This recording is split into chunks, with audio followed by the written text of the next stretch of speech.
আসসালামু আলাইকুম বন্ধুরা, আপনাদের সাথে কিছু কথা শেয়ার করি। আমি গুছিয়ে কথা বলতে পারি না, এজন্য দুঃখিত।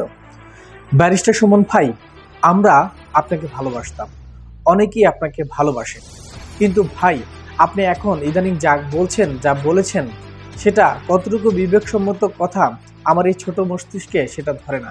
যারা আজকে এত বড় ক্ষতি করছে, বিটিভি জ্বালাই দিছে, এরা মেট্রো রেল জ্বালাই দিছে, এরা চান্স পাইলে পদ্মা সেতু ভেঙে দিত, শুধু চান্স পায় নাই। বঙ্গবন্ধু কন্যার কাছে ক্ষমতা, ভুল শুদ্ধ থাকলেও উনার কাছে ক্ষমতা নিরাপদ, আর এদের কাছে ক্ষমতা গেলে কি হবে এইটার নমুনা আপনারা অল্প দিনের মধ্যে, এই 2-3 দিনের মধ্যে দেখছেন। আপনি বলেছেন হামলাকারীরা অনেক কিছু ধ্বংস করেছে, মেট্রো রেল, এটা সরকারি বিভিন্ন স্থাপনা ধ্বংস করেছেন। ভাই, আমরাও ধ্বংসের পক্ষে না, আমরা ধ্বংসের বিপক্ষে, কারণ এগুলো আমাদের দেশেরই সম্পদ, এটা আমরা বুঝি।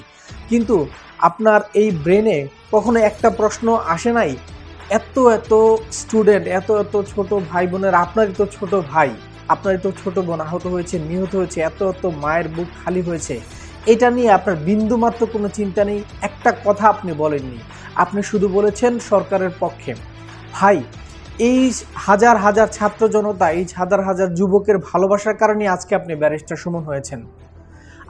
আপনি যে দলের পক্ষ হয়ে এখন কথা বলছেন, এই দল তো আপনাকে নমিনেশনই দেয়নি। আপনাকে কে ভালোবেসেছিল? আপনাকে দল মত নির্বিশেষে সবাই আপনাকে ভালোবেসে আজকে আপনাকে পার্লামেন্টে পাঠিয়েছে। আপনি এখানে আসতে পারতেন না যদি সাধারণ জনতার ভালোবাসা না থাকতো।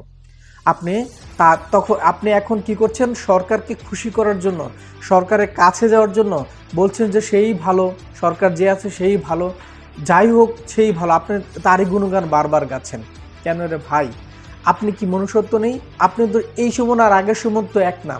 শুধুমাত্র যে বন্যা হলেই সাহায্যের জন্য এগিয়ে যেতে হবে কেন ভাই? এর চাইতে বর্তমানে বাংলাদেশের যে দুর্যোগ হয়েছে, এর চাইতে বাংলাদেশের ইতিহাসে আর কোনো দুর্যোগ আছে কি এর চাইতে বড়? কেন আপনি মানুষের পাশে দাঁড়ালেন না, তা একটা ভুল। তারপরে দ্বিতীয় ভুল হচ্ছে, আপনি আবার এই দেশটাকে সুন্দর একটা পরিচ্ছন্ন দেশ করার জন্য যুদ্ধ করলো, সংগ্রাম করলো, আপনি তাদেরকেই বলছেন অপরাধী। আপনার বিবেকটা কোথায় ছিল ভাই? এই কথাগুলো, আপনি কথাটা একটু শুনুন। মঙ্গলবারের পরে বৃহস্পতিবারেও প্রশাসন চাইলে, প্রধান বিচারপতি বা আমাদের সুপ্রিম কোর্ট চাইলে বৃহস্পতিবারও একটা সমাধান দিতে পারতেন বলে আমি মনে করি। এই যে শুক্র শনি গেল, এর মধ্যে ঢুকে গেল হচ্ছে গিয়ে জঙ্গিরা।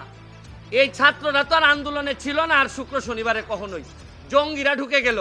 এই যে কথাগুলো বলছেন, এই কথাগুলো আপনি কিভাবে বলছেন ভাই?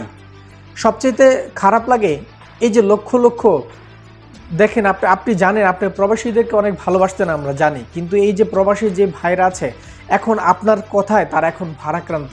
আপনি কিভাবে কথাগুলো বলছেন? প্রত্যেকটা প্রবাসী ভাই এখন ব্যথিত আপনার কথায়। আপনি কিভাবে দালালি করছেন ভাই? আপনি তো মানুষ, সবার আগে আপনি মানুষ, তারপর হচ্ছে আপনি পার্লামেন্ট।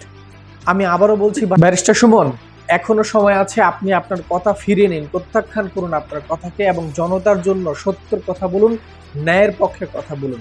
জনতা আপনাকে আবারও সম্মান দিয়ে মাথার উপরেই রাখবে।